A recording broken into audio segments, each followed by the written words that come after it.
আচ্ছা, আজকে আমরা ডব্লিউবি ক্লাস 6-এর ইংরাজি পাঠ্য বইয়ের লেসন 3 দ্য রেনবো এটা আমরা পড়ব। এটি লিখেছেন, মানে কবিতাটি লিখেছেন ক্রিস্টিনা জর্জিনা রোসেটি। কবি এখানে প্রাকৃতিক জিনিস যে কতটা সুন্দর লাগে দেখতে মানুষের তৈরি জিনিসের থেকে সেটাকে তুলে ধরেছেন। কবিতাটির নাম হচ্ছে রেনবো। রামধনু যে এতটা সুন্দর হয় সেটা আমাদের কবি দেখিয়েছেন, আর বাকিটা আমরা পড়তে পড়তে জানবো। তার আগে আমরা অল্প বিস্তর কবিতাটি কবি সম্পর্কে আমরা জেনে নিই।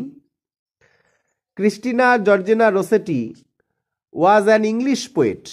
একজন তিনি ইংরেজি কবি ছিলেন।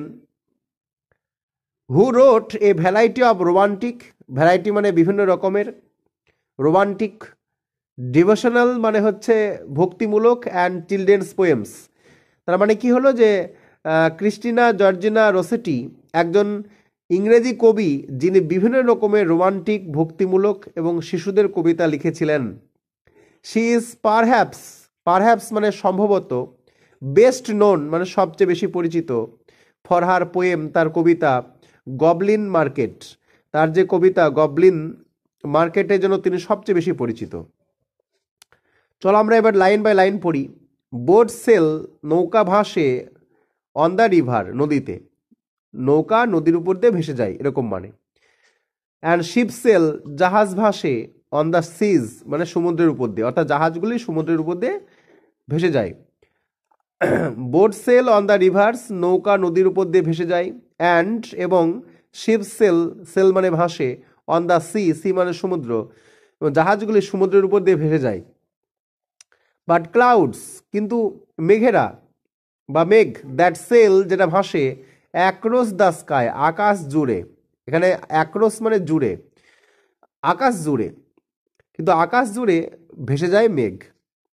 আর প্রিটিয়ার দ্যান দিস, এগুলির চেয়ে সুন্দর।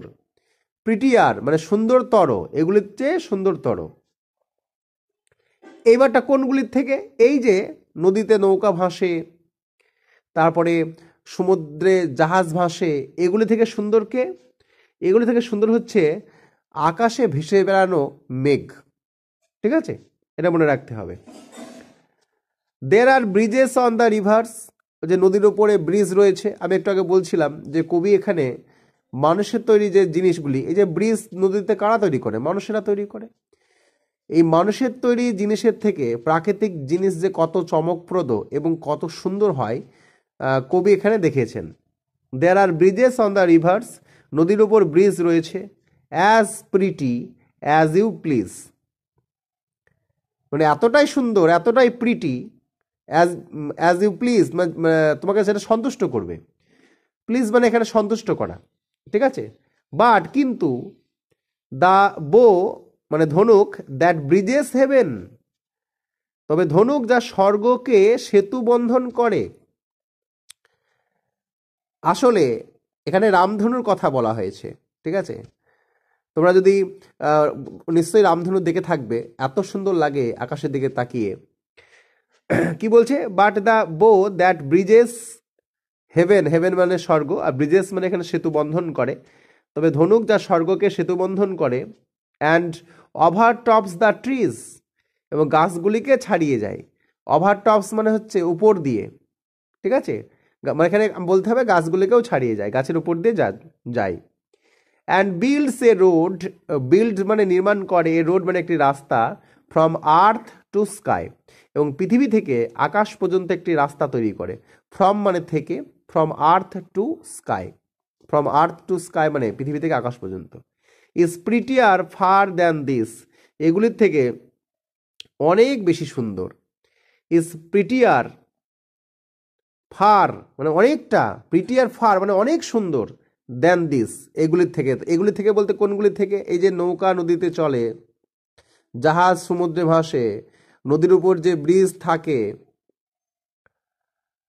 ঠিক আছে, এগুলির থেকে অনেক বেশি সুন্দর হচ্ছে রামধনু,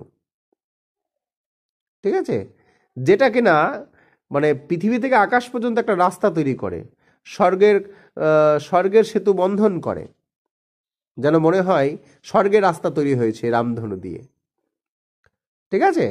তো এই হচ্ছে পড়া। আগামী দিনে আমরা এই কোশ্চেনগুলো সব করব। যদি ভালো লাগে লাইক শেয়ার কমেন্ট করে আমার পাশে থাকবে। ঠিক আছে, তো রাখছি এখানে আজকে আমরা।